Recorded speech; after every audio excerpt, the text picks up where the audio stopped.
दोस्तों, बैंगलोर की सड़कों पर अगर आप सुबह निकलेंगे तो शायद आपको एक रोल्स रॉयस घोस्ट दिख जाए। वाइट कलर की चमचमाती हुई कार, कीमत 3 करोड़ रुपए से ज्यादा। उसको चलाने वाला आदमी कोई सूट बूट पहना हुआ कॉर्पोरेट सीईओ नहीं है। वो एक साधारण सा आदमी है। सफेद शर्ट, ग्रे पैंट। वो गाड़ी रोकता है, एक दुकान के सामने उतरता है और हाथ में कैंची और कंघा उठा लेता है। लोग हैरान रह जाते हैं। ये रोल्स रॉयस वाला आदमी बाल काट रहा है? ये बार्बर है? इंडिया में हम नाई को सोसाइटी के सबसे निचले हिस्से में गिनते हैं। हम सोचते हैं ये छोटा काम है, लेकिन ये आदमी रमेश बाबू ने उस सोच को हमेशा के लिए बदल दिया। वो सुबह एक बार्बर है और शाम को एक लग्जरी कार टाइकून, जिसके पास 400 से ज्यादा लग्जरी गाड़ियां हैं। अमिताभ बच्चन से लेकर ऐश्वर्या राय तक सब इनकी गाड़ियां रेंट पर लेते हैं। लेकिन ये कहानी रोल्स रॉयस की नहीं है। ये कहानी उस भूख की है जब रमेश बाबू के पास साइकिल में हवा भराने के पैसे नहीं थे। ये कहानी उस माँ की है जो दूसरों के घर बर्तन मांजती थी ताकि बेटा स्कूल जा सके। आज हम डिकोड करेंगे the billionaire barber. Chapter 1, the death of the shelter, 1979। कहानी शुरू होती है 1979 में, बैंगलोर। रमेश सिर्फ 7 साल के थे। उनके पिता पी गोपाल एक छोटी सी सलून चलाते थे। घर गरीब था लेकिन खुश था। लेकिन किस्मत को कुछ और मंजूर था। पिता की अचानक मौत हो गई। एक झटके में छत उड़ गई। घर में कोई कमाने वाला नहीं बचा। माँ, रमेश और 2 छोटे भाई बहन। बैंक बैलेंस 0, सेविंग्स 0, ऊपर से पिता के इलाज का कर्ज। माँ के पास सिर्फ एक रास्ता था, सलून बेच देना। लेकिन वो सलून उनके पति की निशानी थी। माँ ने वो दुकान बेची नहीं, उन्होंने उसे किराए पर दे दिया। किराया कितना? 5 रुपए। आप इमेजिन कर सकते हैं, एक परिवार का पूरा खर्चा सिर्फ 5 रुपए रोजाना पर चलना था। वो 5 रुपए भी कभी मिलते, कभी नहीं मिलते। Chapter 2, the mother's struggle, 1980 to 1985। 5 रुपए में 4 लोगों का पेट नहीं भरता। रमेश की माँ ने वो किया जो एक इंडियन माँ ही कर सकती है।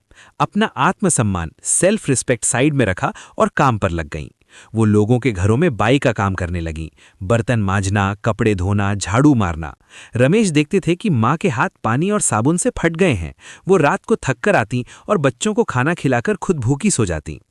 रमेश बाबू उस वक्त सिर्फ 9-10 साल के थे, लेकिन उन्हें समझ आ गया था कि बचपन खत्म हो चुका है। उन्होंने माँ की मदद करने की ठानी। सुबह स्कूल जाने से पहले वो न्यूज़पेपर डालने जाते, घर घर जाकर अखबार फेंकते, उसके बाद दूध की बॉटल्स डिलीवर करते। शाम को स्कूल से आकर वो पढ़ाई नहीं करते थे, वो काम ढूंढते थे। उनका बचपन बैंगलोर की गलियों में काम करते हुए गुजरा। हर रोज का टारगेट एक ही था कि आज रात का खाना मिल जाए। Chapter 3, the failed diploma and the reclaim, 1989। 1989 आया। रमेश अब बड़े हो गए थे। उन्होंने सोचा पढ़ाई करके इंजीनियर बनेंगे। उन्होंने इलेक्ट्रॉनिक्स डिप्लोमा में एडमिशन लिया, लेकिन पढ़ाई में मन नहीं लगता था। दिमाग में हमेशा पैसा और माँ की तकलीफ घूमती रहती थी। रिजल्ट वही हुआ जो होना था। रमेश फेल हो गए, डिप्लोमा छूट गया। उसी वक्त एक और मुसीबत आई। जिस चाचा को उन्होंने सलून किराए पर दिया था, उसने पैसे देना बंद कर दिया। वो दुकान हड़पना चाहता था। माँ ने कहा, रमेश अब बहुत हो गया, वो दुकान हमारे पति की है, तुम उसे चलाओगे। रमेश डर गए। माँ, मैं बार्बर नहीं हूं, मुझे बाल काटना नहीं आता, लोग क्या कहेंगे? मैं पढ़ा लिखा लड़का हूं, मैं कैंची चलाऊंगा? यहां एक साइकोलॉजिकल बैटल थी, ईगो वर्सेस सर्वाइवल। हमारे देश में नाई का काम छोटा माना जाता है। रमेश को शर्म आ रही थी, लेकिन माँ के आंसुओं ने उनका ईगो तोड़ दिया। उन्होंने दुकान की चाबी ली। दुकान का नाम था इनर स्पेस। रमेश बाबू ने कैंची उठाई। उन्होंने सीखा, गलतियां की, लोगों के बाल खराब किए, डांट सुनी, लेकिन धीरे धीरे वो एक एक्सपर्ट हेयर स्टाइलिस्ट बन गए। दुकान चल पड़ी, इनकम आने लगी। Chapter 4, the Maruti omni dream, 1993। अब रमेश की लाइफ स्टेबल थी। सलून अच्छा चल रहा था। वो चाहते तो आराम से जिंदगी गुजार सकते थे, लेकिन उनके अंदर एक बिजनेसमैन जाग रहा था। उनके एक चाचा ने कार खरीदी थी। रमेश ने देखा कि कार से कितनी इज्जत मिलती है। उन्होंने सोचा, मुझे भी कार लेनी है। उन्होंने अपनी सारी सेविंग्स इकट्ठी की, कुछ लोन लिया और 1993 में अपनी पहली कार खरीदी, मारुति ओमनी। वो वैन जो अक्सर किडनैपिंग सीन्स में दिखती थी। रमेश बहुत खुश थे, लेकिन प्रॉब्लम ये थी कि वो दुकान पर 12 घंटे काम करते थे। कार चलाने का टाइम ही नहीं था। कार घर के बाहर खड़ी खड़ी धूल खा रही थी। ईएमआई का मीटर चल रहा था। माँ ने कहा, बेटा, ये सफेद हाथी क्यों पाल लिया, इसे बेच दो। रमेश बेचना नहीं चाहते थे। तब उनकी दुकान पर एक कस्टमर आया, नंदिनी अक्का। उन्होंने कहा, रमेश, तेरी गाड़ी खड़ी रहती है, तू इसे रेंट पर क्यों नहीं देता? मुझे कार चाहिए, मैं तुझे पैसे दूंगी। रमेश के दिमाग में लाइट जली। उन्होंने अपनी मारुति ओमनी रेंट पर दी, पैसा आया, ईएमआई निकल गई और प्रॉफिट भी हुआ। रमेश को समझ आ गया, एसेट वो नहीं जो आप चलाते हो, एसेट वो है जो आपको पैसा कमा कर दे। यहां से शुरू हुआ Ramesh tours and travels. Chapter 5, the luxury Gamble, 2004। साल 2004 तक रमेश के पास 5-6 छोटी गाड़ियां हो गई थीं, इंडिका, ओमनी। कंपटीशन बहुत बढ़ गया था, हर कोई टैक्सी बिजनेस में आ गया था, मार्जिन्स खत्म हो रहे थे। रमेश ने सोचा, अगर मुझे जीतना है तो मुझे वो करना होगा जो कोई और नहीं कर रहा है। उन्होंने मार्केट एनालाइज किया। उन्होंने देखा कि बैंगलोर में लग्जरी कार्स रेंट पर मिलती ही नहीं है। अगर किसी बड़े आदमी को मर्सिडीज चाहिए तो कोई ऑप्शन नहीं था। रमेश ने एक बहुत बड़ा रिस्क लिया। उन्होंने अपनी सारी छोटी गाड़ियां बेच दी, सारा पैसा लगाया और खरीदी एक मर्सिडीज ई क्लास। कीमत 40 लाख रुपए, जो उस जमाने में एक फॉर्च्यून था। लोगों ने कहा, बार-बार पागल हो गया है, 40 लाख की गाड़ी रेंट पर देगा, कौन लेगा? अगर ठुक गई तो? सब ने उनका मजाक उड़ाया। तो बाल काट, ये अमीरों वाले शौक मत पाल। लेकिन रमेश का कैलकुलेशन सही था। जैसे ही मर्सिडीज आई, क्लाइंट्स की लाइन लग गई, सीईओज, पॉलिटिशियंस, मूवी स्टार्स, क्योंकि मार्केट में कोई और मर्सिडीज ऑफर ही नहीं कर रहा था। रमेश बाबू मोनोपोली बन गए। उनकी मर्सिडीज कभी खाली नहीं रहती थी। एक बार अब शहर के सबसे अमीर लोगों को गाड़ियां दे रहा था। Chapter 6, the blue ocean strategy, 2011। दोस्तों, 2010 आते आते रमेश बाबू का टैक्सी बिजनेस सेट हो चुका था। मर्सिडीज और बीएमडब्ल्यूज उनके गैराज में थीं, लेकिन रमेश बाबू को भीड़ का हिस्सा नहीं बनना था। उन्होंने देखा कि अब बैंगलोर में और भी ट्रैवल एजेंसीज आ गई हैं जो मर्सिडीज रेंट पर दे रही हैं। कंपटीशन बढ़ रहा था। बिजनेस मैनेजमेंट में कॉन्सेप्ट होता है ब्लू ओशन स्ट्रैटेजी। इसका मतलब है ऐसी जगह जाओ जहां कोई कंपटीशन ही ना हो। रमेश ने सोचा, मर्सिडीज तो सबके पास है, ऐसी कौन सी कार है जो बैंगलोर में किसी टैक्सी वाले के पास नहीं है?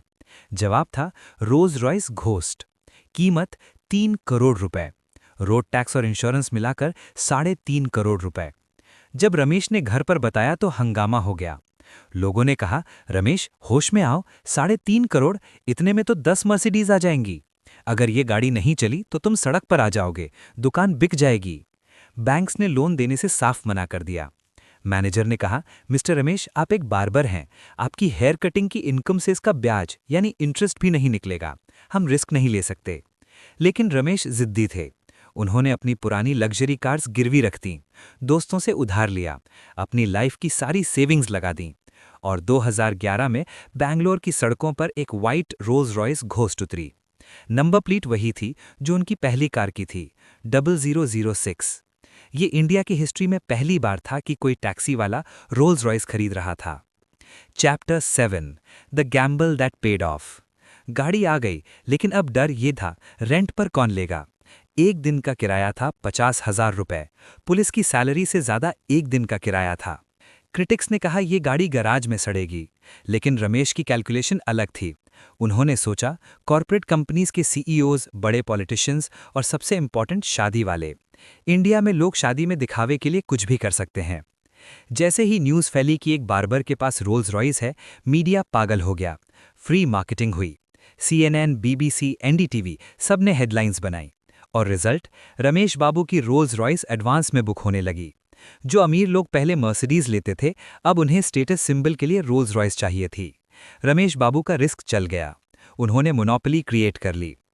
Chapter 8, the fleet of dreams, 400 cars. Rolls Royce के बाद रमेश रुके नहीं। उनका गैराज एक सुपर कार शोरूम बन गया। आज उनके पास 400 से ज्यादा गाड़ियां हैं। लिस्ट सुनिए। Rolls Royce Silver Ghost, Mercedes Maybach जो प्राइम मिनिस्टर यूज करते हैं, BMW 7 सीरीज 10 से ज्यादा, Mercedes S class, Jaguar, Audi, Toyota Alphard luxury van. जब बैंगलोर में एरो इंडिया शो होता है तो बड़े बड़े देश के मंत्री और फॉरेन डेलीगेट्स रमेश बाबू की कार्स यूज करते हैं।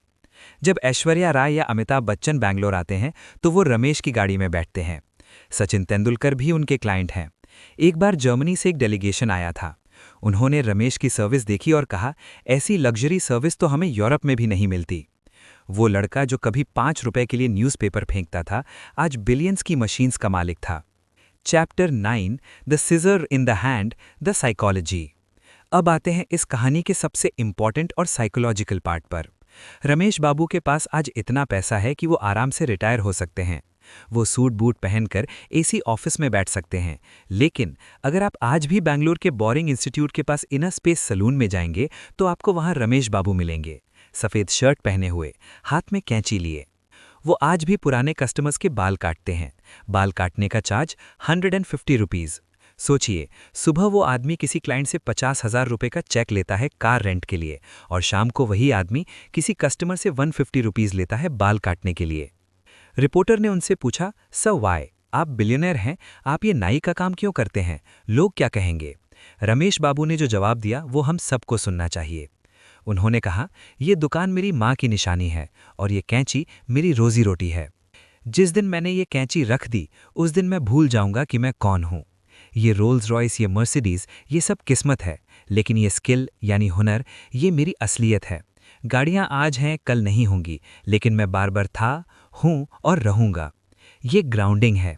साइकोलॉजी में इसे कहते हैं remaining connected to your roots.